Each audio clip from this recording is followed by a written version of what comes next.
Halo pemirsa, apa kabar Anda hari ini? Semoga selalu sehat dan selalu bersemangat untuk menjalani aktivitas. Hari ini program Berita News Point hadir menjumpai Anda bersama saya, Belinda Amanda. Selama 30 menit ke depan, News Point akan menyajikan berita terbaru seputar Universitas Brawijaya dan Malang Raya. Jangan kemana-mana, keep on our channel, News Point.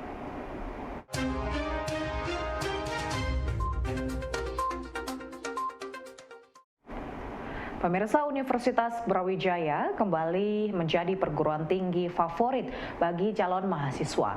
Melalui jalur seleksi nasional berdasarkan prestasi tahun 2023, tercatat sebanyak 26.487 siswa mendaftar di UB. Ketua Seleksi Nasional Penerimaan Mahasiswa Baru, Profesor Muhammad Ashari, menjelaskan Universitas Brawijaya menjadi kampus dengan pendaftar SNPB terbanyak pada tahun 2023, disusul Universitas Gadjah Mada dan Universitas Diponegoro. Seleksi nasional berdasarkan prestasi pada tahun ini diikuti oleh 21.703 sekolah yang telah difinalisasi. Universitas Brawijaya kembali menjadi perguruan tinggi yang menjadi pilihan terbanyak siswa sekolah saat ini. Melalui program seleksi nasional berdasarkan prestasi, tercatat 26.487 siswa mendaftar di Universitas Brawijaya. Seleksi nasional yang diadakan oleh Lembaga Seleksi Nasional Penerimaan Mahasiswa Baru atau SNPMB ini diikuti oleh 21.703 sekolah yang sudah difinalisasi. Seleksi ini merupakan jalur pertama dari beberapa jalur masuk perguruan tinggi yang akan dibuka. Negeri, baik akademik ataupun vokasi, yang jumlah pendaftarnya terbanyak.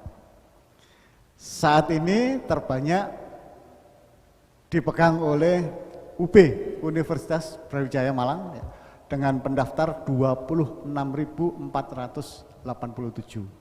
Tapi ingat ya, ini untuk SNBP, Seleksi Nasional berdasarkan prestasi. Nanti untuk SNBT yang berbasis tes berbeda. Nanti untuk mandiri juga berbeda. Untuk SNBP tertinggi ada UB.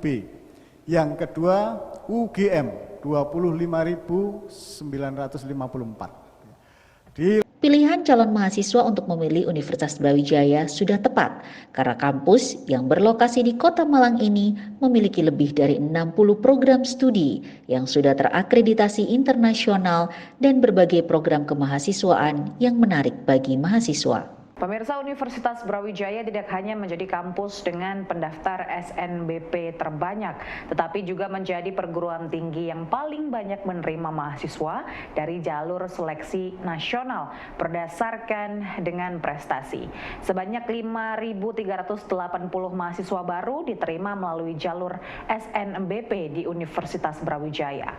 Hal tersebut dijelaskan oleh Ketua SNPMB, Profesor Muhammad Ashari dalam konferensi pers hasil SNBP 2023. Universitas Brawijaya menjadi kampus dengan pendaftar dan penerima terbanyak mahasiswa baru dari jalur SNBP. Peringkat kedua penerima terbanyak jalur SNBP diduduki oleh Universitas Negeri Surabaya dengan jumlah 5.254 mahasiswa. Selain menjadi kampus yang paling diminati dalam seleksi nasional berdasarkan prestasi, Universitas Brawijaya juga menjadi perguruan tinggi terbanyak yang menerima mahasiswa baru dari jalur tersebut. Dalam konferensi pers secara daring, Ketua SNPMB Profesor Muhammad Ashari menyebut UB menerima 5.380 mahasiswa, disusul oleh Universitas Negeri Surabaya dengan jumlah 5.254 mahasiswa.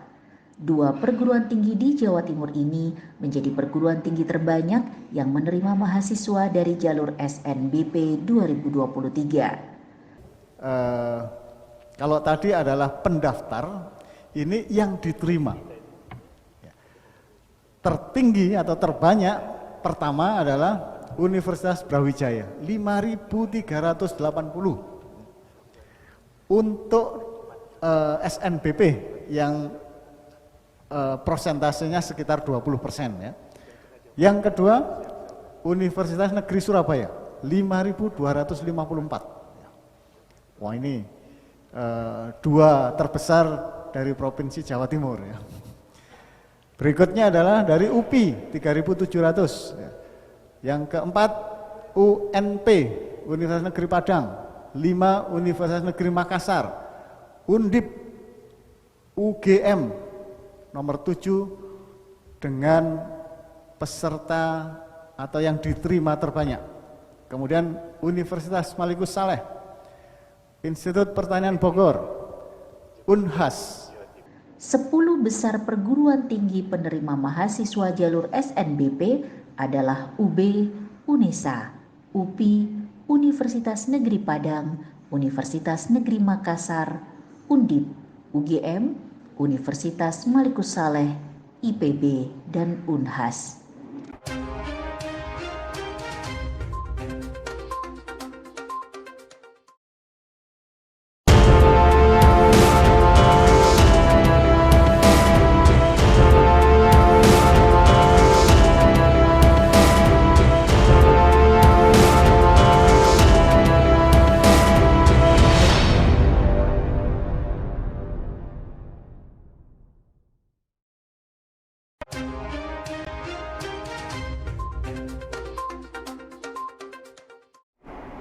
Pemirsa, Fakultas Kedokteran UB menargetkan agar setiap departemen yang ada di fakultas mengikuti fellowship di kampus luar negeri.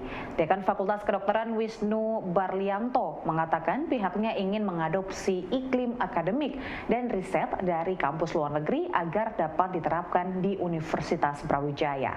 Untuk itu pihaknya sudah menggandeng beberapa perguruan tinggi di luar negeri seperti Jepang dan Taiwan yang akan menjadi partner dalam kegiatan fellowship tersebut. Wisnu berharap fellowship tersebut akan menambah wawasan baru bagi para dosen dan dapat diterapkan untuk meningkatkan kualitas pendidikan di Fakultas Kedokteran UB. Fakultas Kedokteran UB menjalin kerjasama dengan beberapa perguruan tinggi di Jepang dan Taiwan dalam bidang riset dan pendidikan. Salah satu implementasi yang dibidik oleh Fakultas Kedokteran adalah adanya fellowship selama 6 hingga 12 bulan bagi para dosen.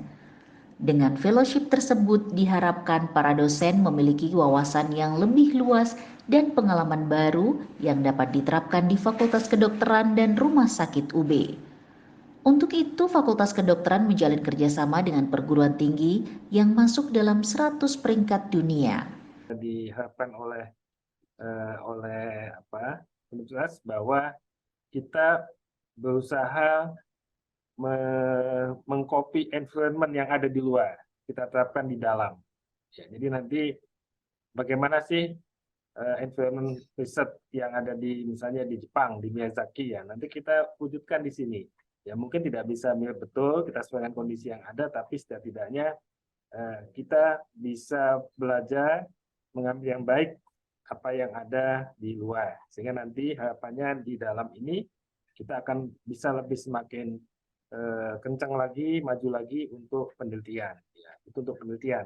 Kemudian juga untuk fellowship ya, kita harapkan nanti di setiap departemen bagian yang ada di klinik khususnya ya, itu ada 1 atau 2 yang menjalani fellowship di luar antara 6 bulan sampai 12 bulan, sehingga nanti apa yang mereka pelajari di luar itu bisa diterapkan di sini ya, sehingga nanti kita juga punya layanan unggulan yang bisa mirip dengan yang didapatkan di luar negeri ya.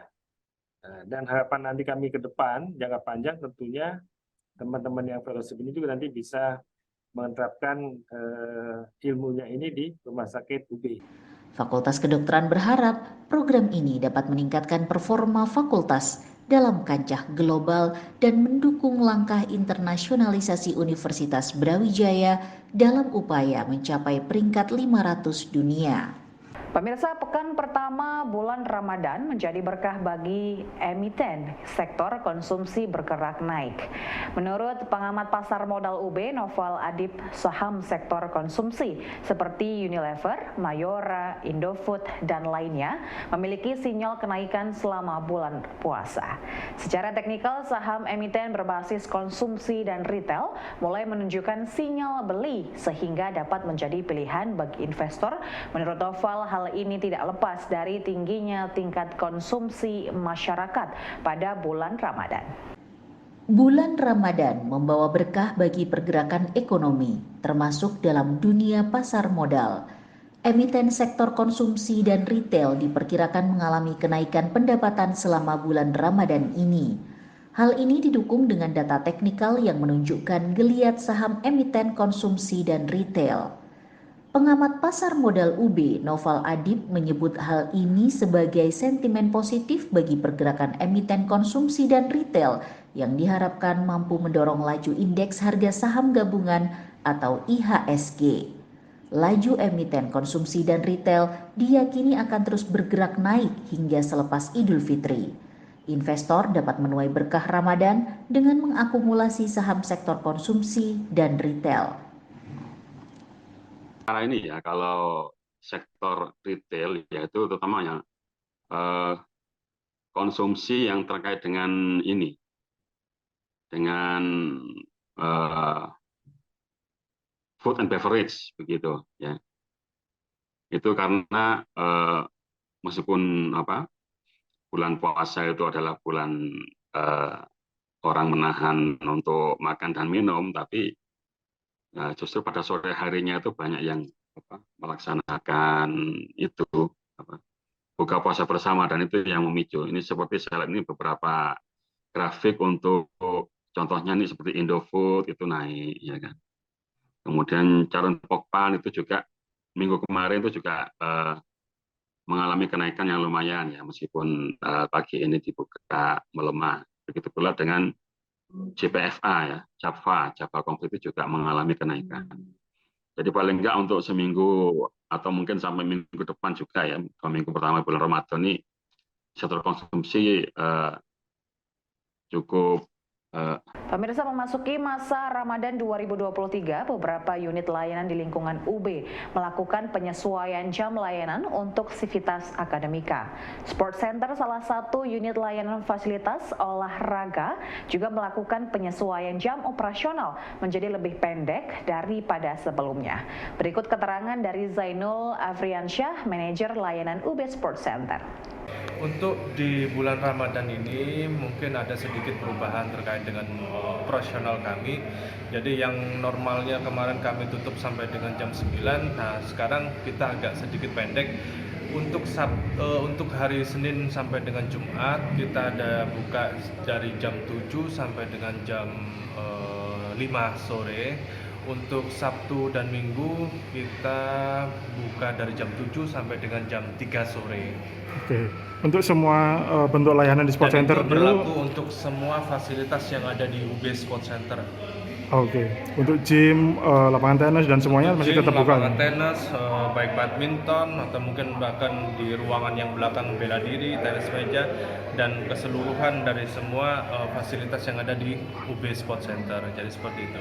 Untuk mengakses kita ada sudah semua terkait dengan informasi, baik itu baik itu layanan kami atau mungkin bahkan semua terkait dengan fasilitas kami sudah kami infokan, baik itu di laman IG kami dan juga terkait dengan jadwal di bulan perubahan di bulan jadwal untuk bulan puasa. Oke, jadi sudah kami share ke semua, baik itu ke rekan-rekan, baik itu ke khususnya member UB Sport Center. Jadi dari semua informasi insya Allah sudah kami sudah kami himbau kepada semua. Sementara memang ada perubahan terkait dengan operasional kami selama bulan puasa. Jadi seperti itu. Siap. Terima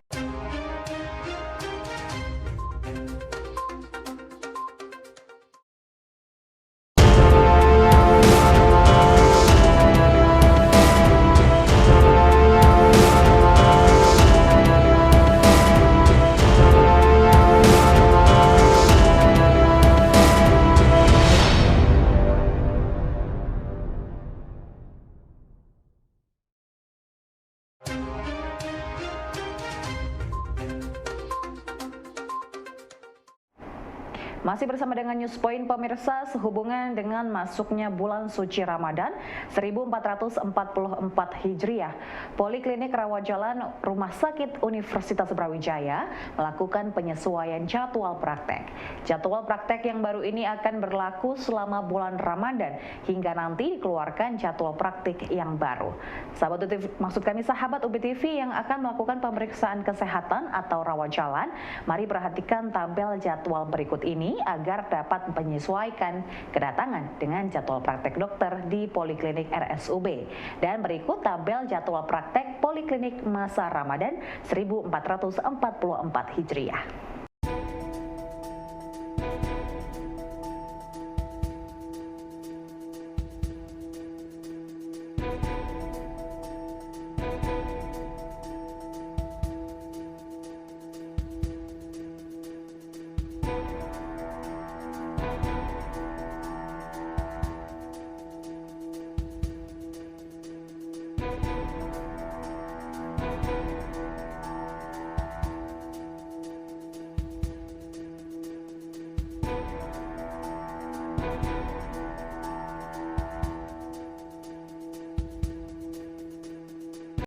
Pemirsa, kegiatan Tadarus Al-Quran menjadi pemandangan sehari-hari di berbagai masjid dan musola selama bulan Ramadan.